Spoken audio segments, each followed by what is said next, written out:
What CBDC and digital IDs and vaccine passports will do is they will snap into place a fourth fence. And when that fence snaps into place, we are locked down financially and digitally.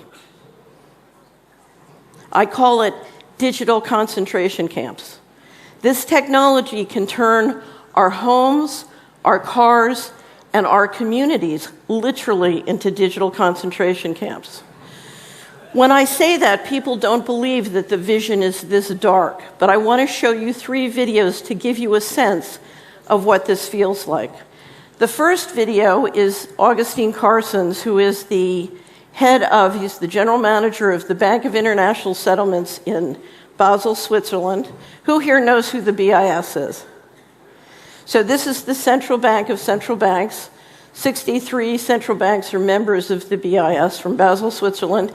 The rarest thing in the world is to see a central banker tell you the truth. Now you're going to get to see a central banker tell you the truth, a very rare moment. We tend to establish the equivalence with cash, and there is a huge difference there. For example, in cash, we don't know, for example, who's using a $100 bill today. We don't know who is using a 1,000 peso bill today. A key difference with the CBDC is that central bank will have absolute control on the rules and regulations that will determine the use of that expression of central bank liability. And also, we will have the technology to enforce that. Those 2 issues are extremely important, and that makes a huge difference with respect to what cash is. What he just told you is if you're not allowed to buy chocolate, your money won't work to buy chocolate. If you're not allowed to go more than 5 kilometers from your home, your car or your money won't work more than 5 kilometers from your home. And those rules can be dictated and controlled at a phenomenally central level. We're talking about the end of sovereignty. So this is taxation without representation. If I want to double taxes and just take it out of your account, no problem. This is Richard Werner, the top academic scholar in the world on central banking. He wrote the book and did the documentary, The Princes of the Yen, about the Japanese central bank. Here he is in Malmo, Sweden, in May. The nature of this CBDC, what is it actually going to look like? They never talk about that. Right. But I heard one European central banker tell me what it's going to look like. He saw it. He was invited to one of the old central banks in Europe that are very much promoting this. And they showed him. And, he's a top, executive director of another central bank in Europe. And there's no reason to believe that he was telling me a story. And he was around this large and would be implanted under your skin. Okay, and finally, I'm from America, and in America, many of us love Kanye West, who just had his bank accounts. He's a billionaire, very successful career in the entertainment industry. He's a billionaire. He just had his bank accounts frozen by JP Morgan Chase. And here he talks about what it's like to be a billionaire and have your money frozen and not be able to use your Apple Pay account. I went from being a multi-billionaire to not being able to use my Apple Pay. 4 nights ago, I couldn't use my Apple Pay because somehow Adidas was able to legally go in and freeze my money.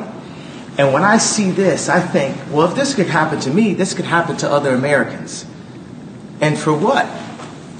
This can happen to an American that didn't even steal anything, that didn't even hurt anyone. FTX blew up in spectacular fashion. It looks like fraud.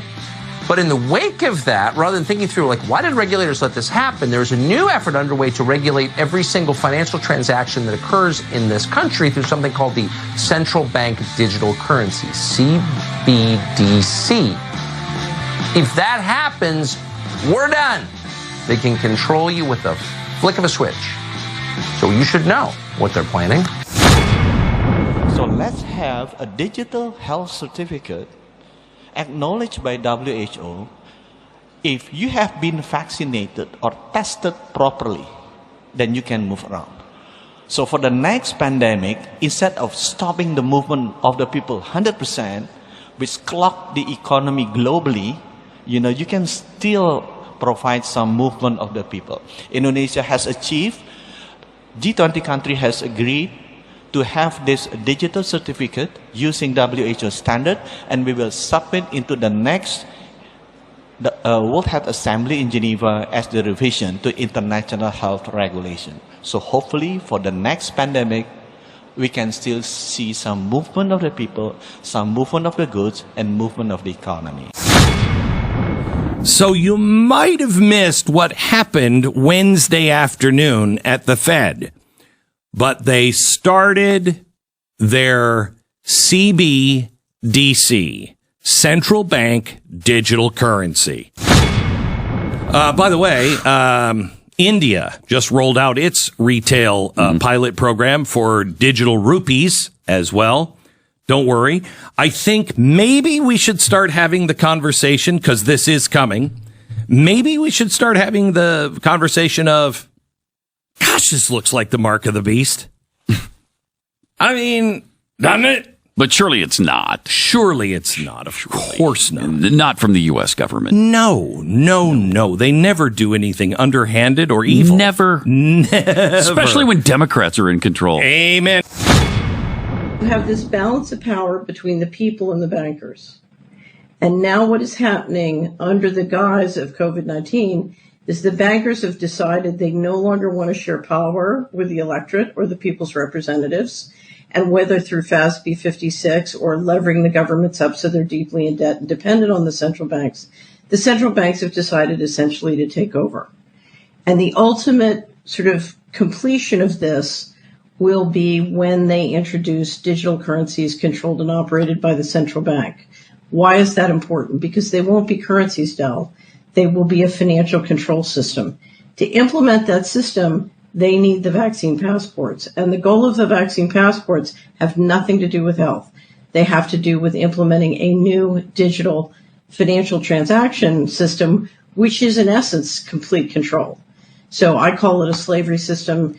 Dr. Naomi Wolf said vaccine passports are the end of human liberty in the West, and she's absolutely right. So when you say digital currencies, at many of these events I've been speaking at, many of my friends are, big on Bitcoin or Ethereum, saying this is our way forward. This is how we set ourselves free. This is how we break free of those power mongers running the world. And it sounds like you're saying, no, that's exactly how they finish the death blow. This is not what the central bankers are planning. Ideally, the response to COVID should be the establishment of a global healthcare system, a basic healthcare system for the entire human race. I mean, COVID makes it accelerates the process of digitalization and automatization.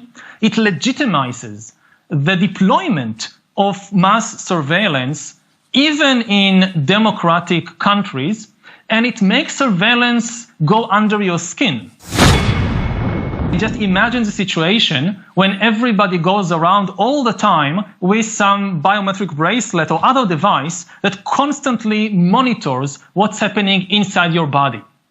So the moment your body temperature starts rising or there are other signs that something is wrong, the health authority knows that you're sick and you're isolated, and that's it. That's the end of the epidemic. If we had such a system today, there won't be COVID.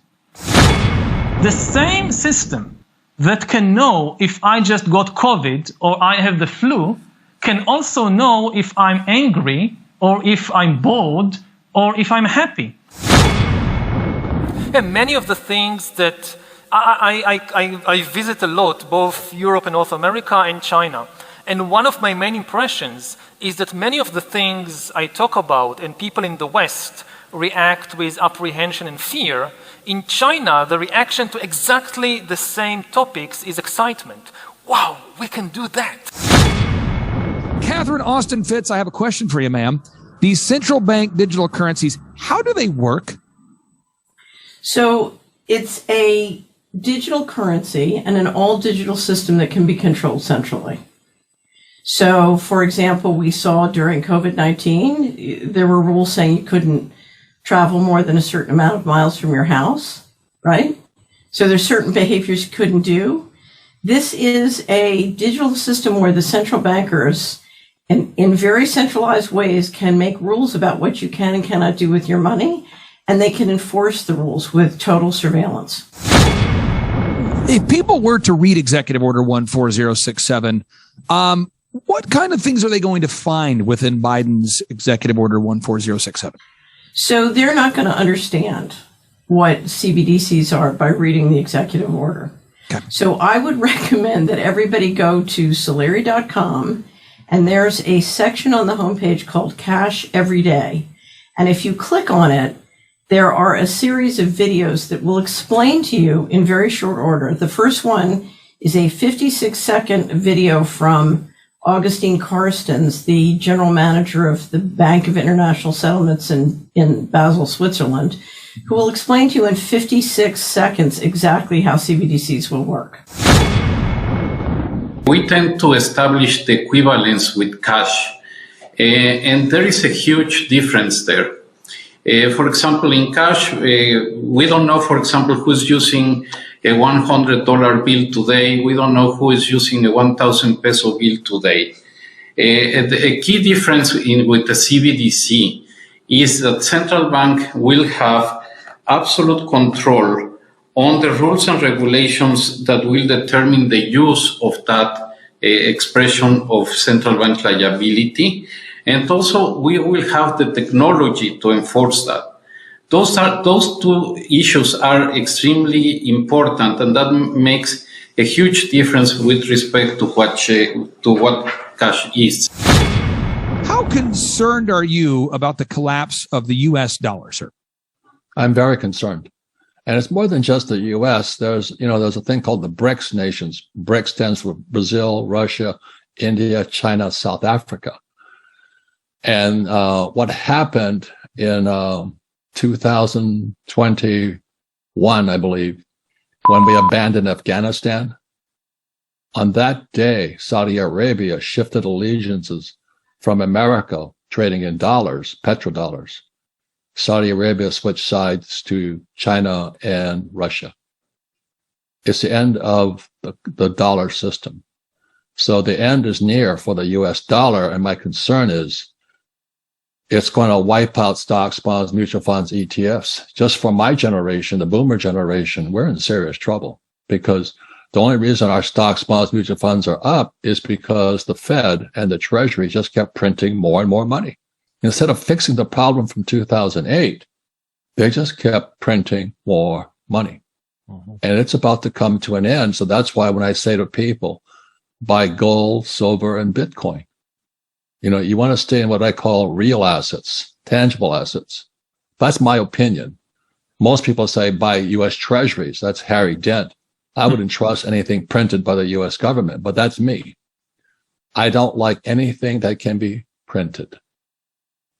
Now, the BRICS nations, again, to repeat for everybody who's hearing this for the first time, you might hear about the BRICS nations. That's Brazil, Russia, India, China, Africa. Those comprise roughly 41% of the Earth's population, and they are teaming up together to unseat the U.S. dollar as the world's reserve currency. And now you have Egypt, Saudi Arabia, Mexico, Nigeria, Venezuela, Algeria, Turkey, and Argentina all teaming up to unseat the U.S. dollar as the world's U.S. You're on it, man. You're on it. You're on it. Everybody, listen to this guy. He knows what he's talking about. Mm-hmm. You have the macro picture. Very few people have that point of view.